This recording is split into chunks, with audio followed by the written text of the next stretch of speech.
There was a spooky house that popped up every October for just 2 years.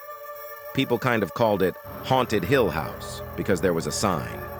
They stuck it in front near the parking lot, and it said Haunted Hill House.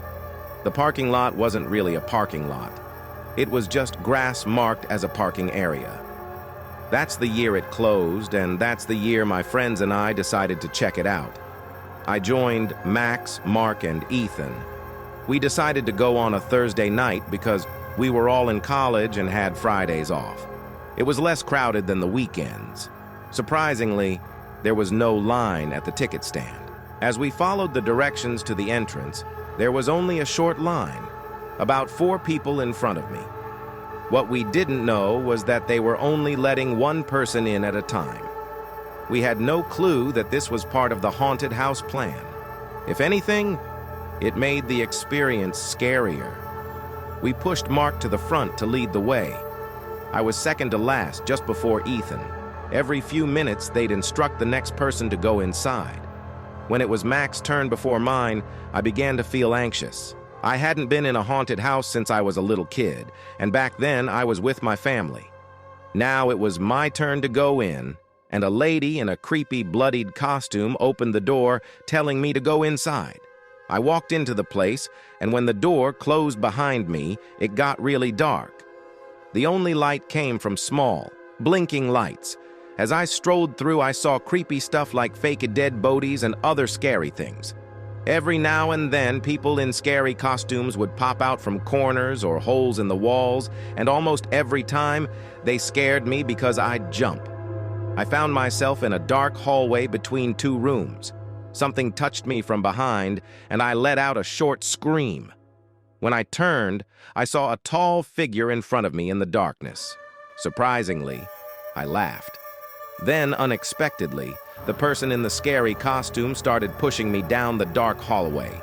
It was so dark I could hardly see anything. I went along with it, thinking it was part of the show. I'm not sure how long I let the actor push me in the dark, but eventually he stopped, a door closed, and everything became silent. I didn't understand what was going on.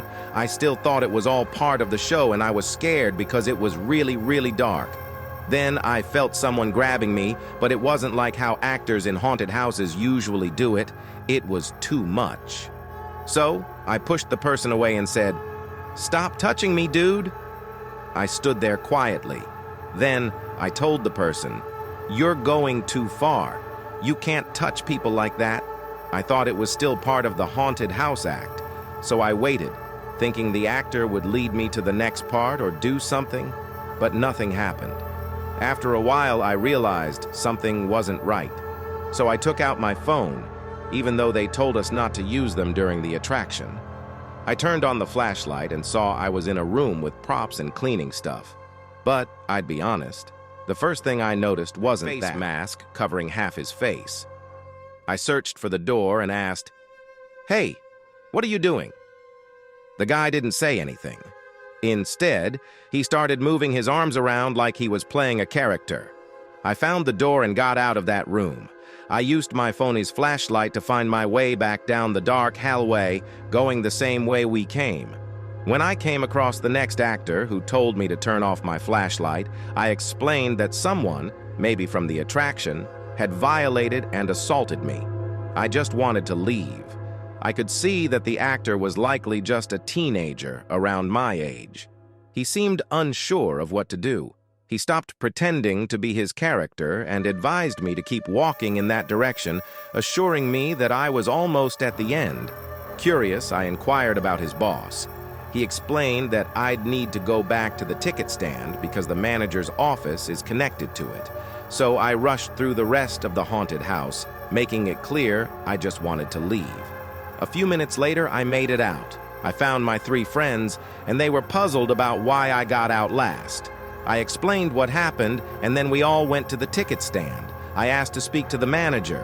The worker said he wasn't there that night but would be back tomorrow. I shared what happened with the worker, and she promised to tell the team. I asked for a refund, and she gave me back my $30. The day after, a girl from our college, who we all knew, shared on Facebook that she was sexually assaulted by someone in the same haunted house the night before. the same night we were there too. Because of this, the place got closed down that month. When I messaged her on Facebook, it seemed like we went through the exact same thing. The person who was more aggressive got even more physical with her. She decided to take legal action against the owner of the attraction, probably for not being careful enough. The staff at the attraction insisted that the guy who attacked both of us didn't really work there. I believe that's true, but I don't get why they didn't have good security to stop things like this. Take a second to subscribe and like the video to help the channel grow. See you next time around. Take care.